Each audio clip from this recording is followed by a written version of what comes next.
Frequency Podcast Network. Stories that matter, podcasts that resonate. Stranded in space.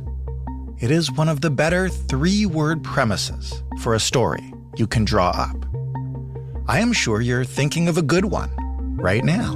I have no way to contact NASA, and even if I could, it's going to be 4 years until a manned mission can reach me. Today, a spaceship comes home without its passengers. It remains to be seen if that craft will make it back to Earth intact. The astronauts who were supposed to be on it, they'll have to stay up there in space for, well, it's going to be a while. To add an extra wrinkle to this, the company that brought them to space will have to rely on its competitor to bring them home safely. And NASA? They get to figure out how to protect those astronauts while two private companies try to outdo one another in the space race. And meanwhile, those two astronauts will just be up there, waiting until sometime next year. And oh, there's a funny noise coming through the radio. Like I said, it's a pretty decent premise. I'm Jordan Heath Rawlings. This is The Big Story. Joey Roulette is the space reporter for Reuters. He's been following the saga of a couple dudes just hanging out in space for a while, huh, Joey? Yeah, it's been a weird story. Who are these guys? Who are Butch Wilmore and Suni Williams? Where exactly in space are they right now? Yeah, so Butch Wilmore and Suni Williams are two veteran NASA astronauts, and they're currently on the ISS for what was supposed to be an 8-day mission testing out Starliner, has actually turned into an 8-month mission. They've been on there for about 3 months now, but they're going to come home in February 2025. And how did they get to the ISS in the first place? What was the actual purpose of their mission? You mentioned to test out Starliner. What's that? Yeah, so Starliner is Boeing's next generation big crew capsule that is supposed to compete with SpaceX's Crew Dragon capsule. And that one has been ferrying NASA astronauts to and from the ISS since 2020. And so Boeing's trying to catch up. They have been building this gumdrop-shaped spacecraft for the same time as SpaceX has been. It's been taking Boeing a little longer. And this mission that launched in June was their first mission carrying astronauts. And those astronauts were Butch Wilmore and Suni Williams. And so the capsule experienced a lot of problems in this first test flight. It has flown to the ISS 2 times in the past without a crew. And so this was supposed to be the big step toward getting certified by NASA for this spacecraft. But obviously, now that it's going to come home empty and without the astronauts, that's all kind of thrown into disarray and uncertainty. So is the space station equipped to keep them alive, I guess, until they can be brought back down? Like, do they have all the supplies they need? What are they going to eat while they're up there? Yeah, so the ISS has been staffed continuously with astronauts for the last 20 years, more than 20 years. And they usually do long duration missions of about 6 months. And so the astronauts that rode Starliner there, now that they're going to be there for 8 months, that's not much different from a long duration mission that astronauts normally do.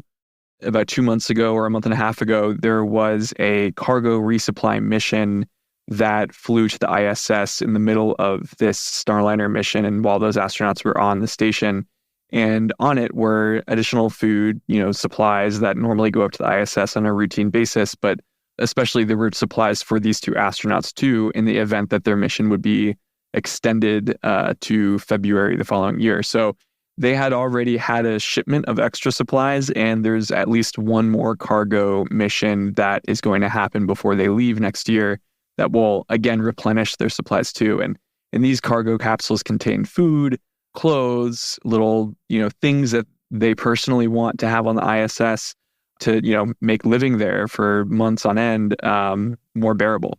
For those who don't follow the space program incredibly closely, can you explain just briefly why SpaceX and Boeing are making these ships and why, NASA's no longer taking its astronauts up and down on its own, as I think it had done for decades, right? Right. That's a good question. I mean, NASA's big thing is human space flight. They're known for flying humans in space and trying to go to the moon. They've gone to the moon under the Apollo program over 5 decades ago. But NASA has this International Space Station partnership with a number of countries, mainly Russia, that has been housing astronauts in space continuously for over 2 decades. And in the first, years of the ISS partnership, NASA had its own rockets called the Shuttle. Those are kind of the classic rockets that you see in movies and everything. Right. That was the Shuttle program, but that ended in 2011. And so for a few years after that, roughly a decade after that, NASA depended on Russia's Soyuz program to fly its astronauts to space. But meanwhile, NASA was trying to build its own capability and revive its own human spaceflight capability, relying on SpaceX and Boeing. NASA picked those two companies in 2014 to build these two spacecraft that were going to revive its ability to send its own astronauts to space from a U.S. capability. And so SpaceX developed Crew Dragon. Boeing had plans for Starliner. There was a race at some point. It was seen as a race to develop these spacecraft, even though Boeing and SpaceX would deny that. But, SpaceX ended up flying Crew Dragon first with humans in 2020, and Boeing flew an uncrewed test flight in 2019, which failed pretty spectacularly. There wasn't any explosion, but there were no humans on board, and it failed to reach the ISS. And so that kind of started a whole series of problems for Boeing, while SpaceX was suddenly relied upon as the primary crew transportation provider for NASA. And, Boeing's problems haven't ever really abated, while SpaceX has zoomed forward in the human spaceflight market and has flown over 13 missions now, I think, a combination of NASA missions and private astronaut missions using Crew Dragon. I know we're here to talk about space today, but everybody listening keeps hearing the name Boeing, and I'm going to ask the question on their minds is like, doesn't Boeing have enough problems down here getting airplanes to fly regularly, never mind flying people to the space station?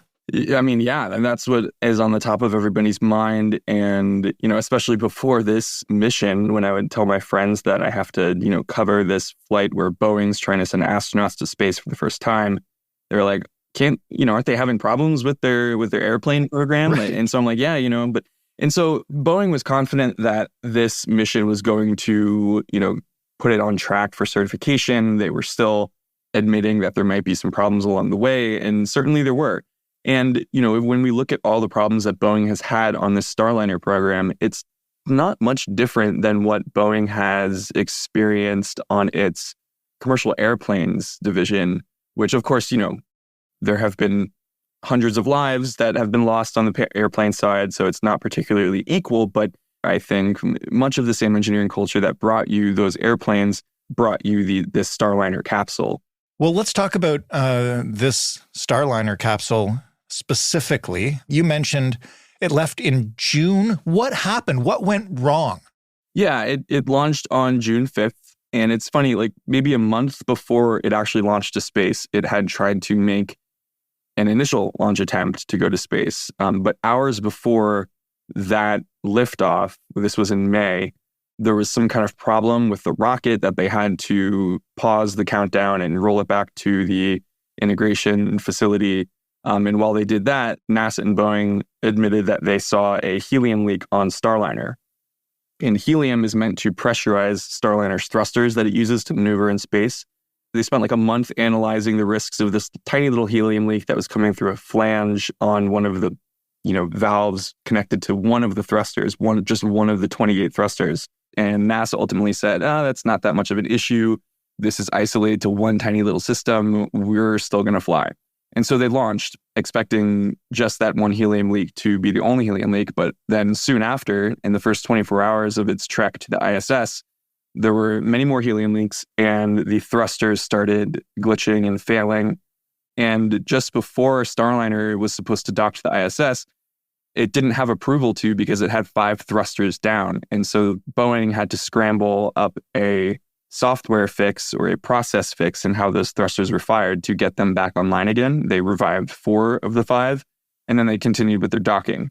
And so the problems that they experienced in that first 24 hours of Starliner's flight set off, months of investigations on the ground and in space, with Starliner still docked to the ISS. And the mission was supposed to be about 8 days, but because of those problems, it has been drawn out by over 2 months now. And the problems have now worsened so much that they're going to have to be stuck on the ISS, those 2 astronauts, while Starliner comes home in September. Who makes that call that Starliner is not safe enough to go home with? Is that the astronauts? Is that NASA? Is that Boeing? How does that decision happen? Yeah, it's not the astronauts and it's not Boeing necessarily, but it is basically a committee of many different NASA offices that meet in what's called these flight readiness reviews. And when they were contemplating using SpaceX's Crew Dragon to bring the astronauts home instead of Starliner, that was a pretty dramatic decision that unfolded over the course of maybe 2 weeks. Boeing has been trying to bring NASA a bunch of testing data that it claims shows that Starliner is safe enough to bring the astronauts home. And NASA was kind of buying Boeing more time to gather that data through ground testing. But ultimately, that didn't work out, of course, because NASA and its many engineering offices ultimately decided to use Crew Dragon instead. They deemed that the issues with the thrusters on Starliner were just too risky, too uncertain. They didn't have enough visibility into what actually was happening.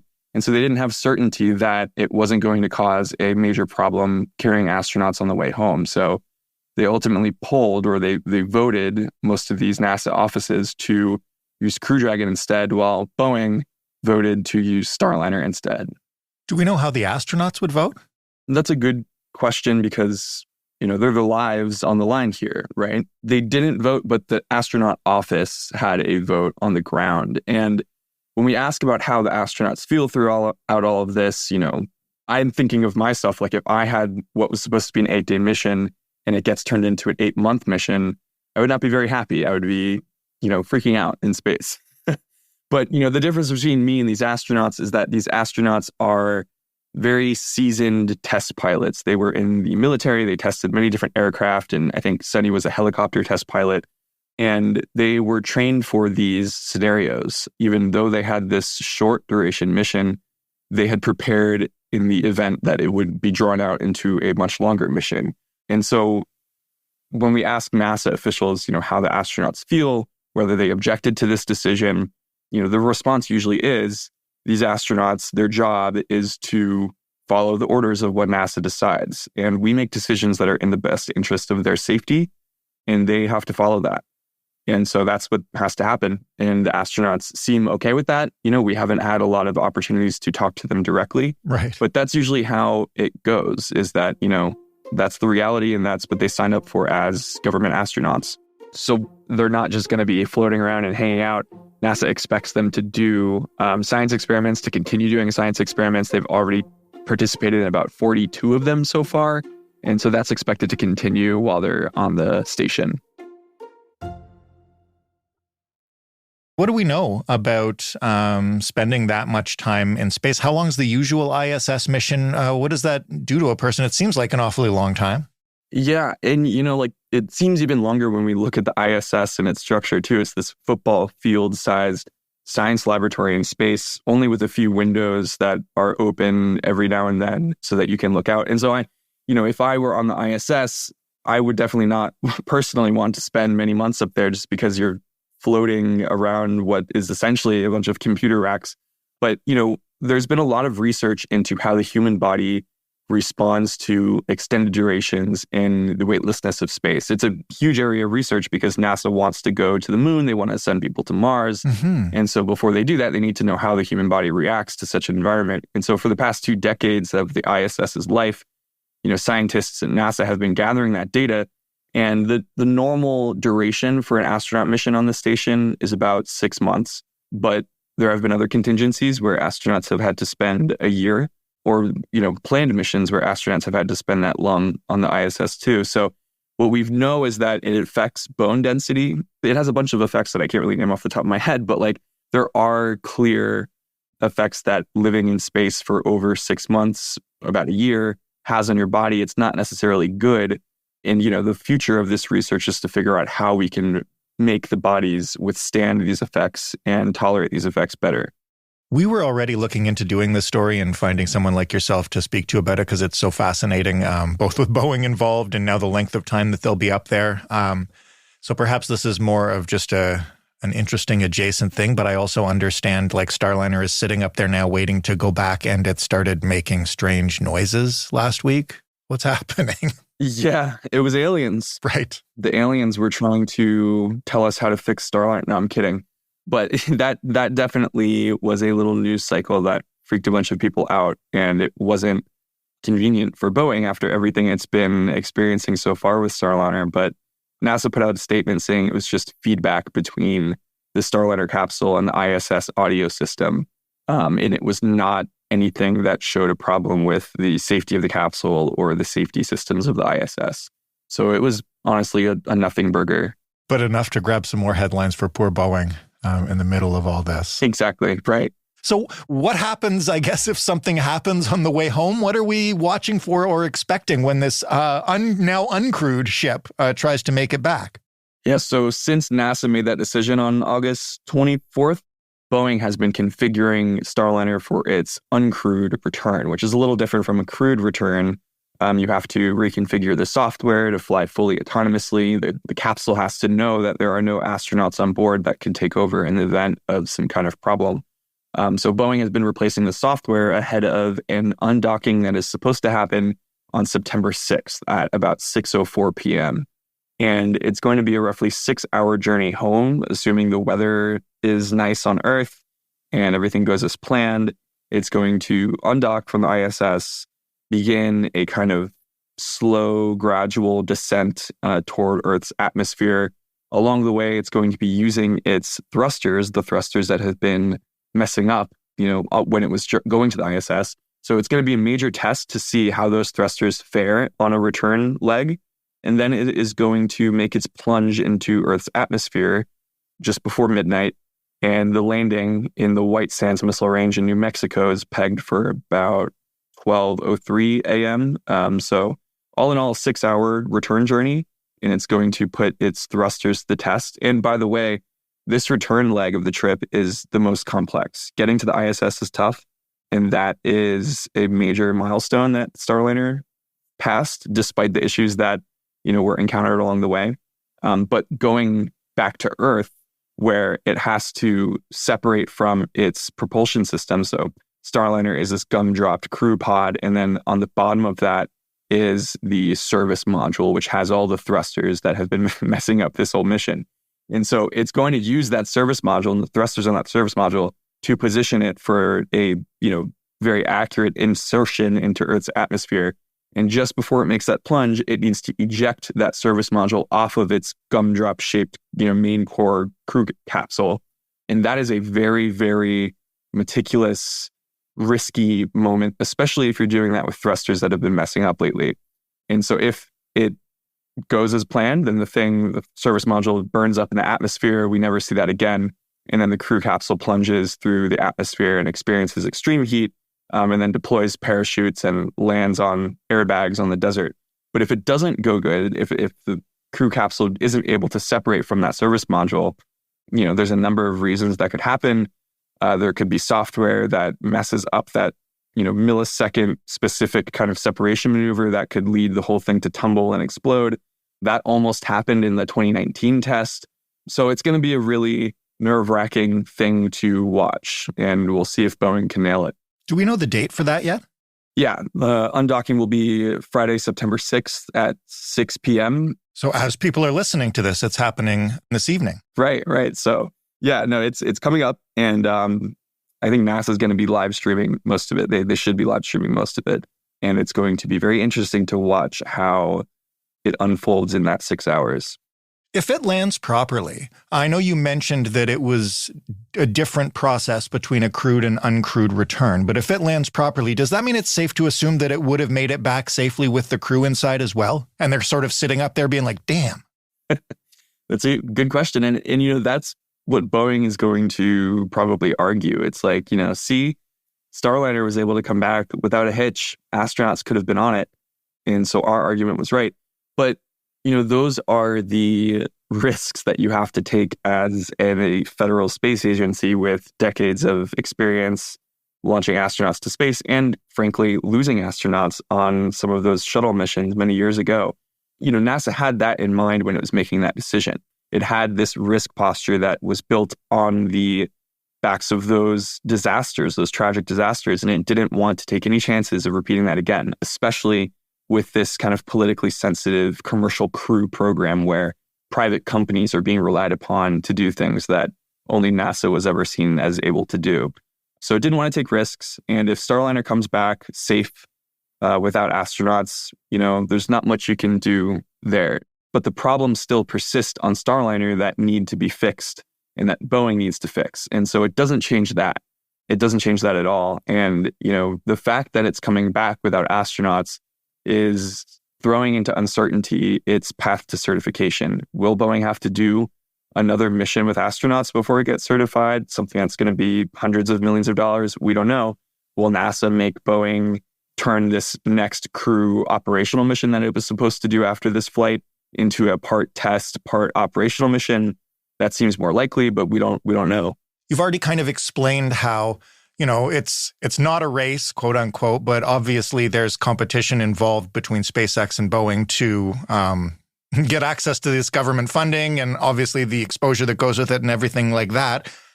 How does this change the calculation and relationship in this kind of triangle of NASA, Boeing, and SpaceX, just given previous struggles and now obviously SpaceX is kind of having to pick up the slack here in terms of these astronauts? Yeah, I think 5-6 years ago, nobody would have expected that we're in this position right now where a SpaceX capsule is having to bring back the astronauts that got there because of Boeing's problems.